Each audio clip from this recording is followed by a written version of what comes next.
সাতটি মহাবিপদে বিএনপি।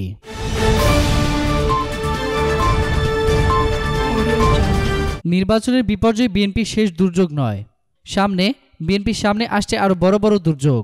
সরকার বিএনপির প্রতি ন্যূনতম অনুকম্পা বা সহানুভূতি দেখাবে না, বরং আরও কঠোর হবে। আওয়ামী লীগের একজন দায়িত্বশীল নেতা বলেছেন, বিএনপির জন্য সামনে আরও কঠিন সময় অপেক্ষা করছে।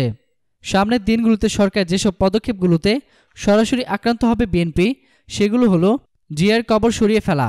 জাতীয় সংসদে বিএনপির প্রতিষ্ঠাতা জাতীয় সংসদের যে স্থাপত্য নকশা বিশ্বখ্যাত স্থপতি লুইক্যান করেছিলেন, সেই নকশায় এরকম কোনো কবর বা মাজার ছিল না। এই নকশায় যেহেতু কোনো কবর বা মাজার নেই, তাই নতুন সংসদে এই বিষয়ে সিদ্ধান্ত নেওয়া হবে। আওয়ামী লীগের একটি সূত্র বলছে, সংসদের প্রথম অধিবেশনেই এই সংক্রান্ত প্রস্তাব উত্থাপিত হতে পারে। ওই প্রস্তাব পাশ হলে চন্দ্রিমা উদ্যান থেকে জিয়ার কবর সরিয়ে নেওয়া হবে অন্যত্র। এই মাজার ঘিরে বিএনপি তার রাজনৈতিক অস্তিত্বের জানান দেয়। মাজার সরিয়ে নিলে যেটি হবে, বিএনপির জন্য এক বড় আঘাত। নয়াপল্টনের প্রধান কার্যালয়ও অবৈধ। পুরাতন নথিপত্রে দেখা যায়, নয়াপল্টনে বিএনপির প্রধান কার্যালয়টিও বৈধ নয়।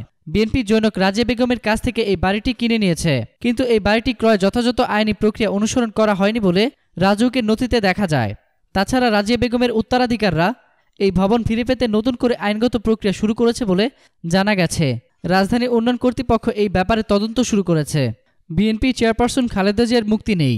গত ৮ ফেব্রুয়ারি থেকে কারাগারে খালেদা জিয়া ইতিমধ্যে ২টি মামলায় ১৭ বছর কারাদণ্ডে দণ্ডিত হয়েছেন। আইনি লড়াই তার মুক্তির সম্ভাবনা ক্রমশ ফিকে হয়ে আসছে। বেগম জিয়ার পুরনো মামলাগুলো সচল হয়েছে। এগুলো দ্রুত নিষ্পত্তির উদ্যোগ নিয়েছে নতুন সরকার। তাই বিএনপিকে খালেদা জিয়া ছাড়াই আগামী রাজনীতি করতে হবে।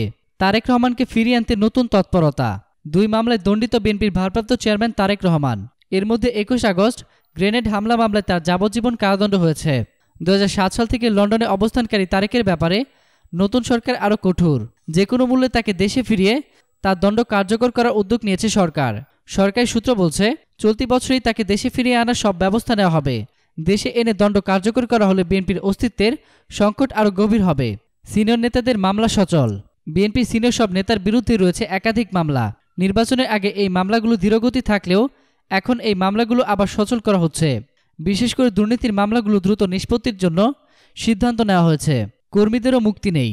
নির্বাচনের সময় বিভিন্ন অভিযোগে গ্রেপ্তার হয়েছিলেন বিএনপির বিপুল কর্মী। নির্বাচনের পরও এদের মুক্তি মিলছে না, বরং এদের বিরুদ্ধে দ্রুত চার্জশিট দিয়ে মামলা নিষ্পত্তির সিদ্ধান্ত নিয়েছে সরকার। ফলে এসব কর্মীদের আপাতত মুক্তির সম্ভাবনা নেই। ফলে দলের সাংগঠনিক কর্মকাণ্ডও মুখ থুবড়ে পড়বে।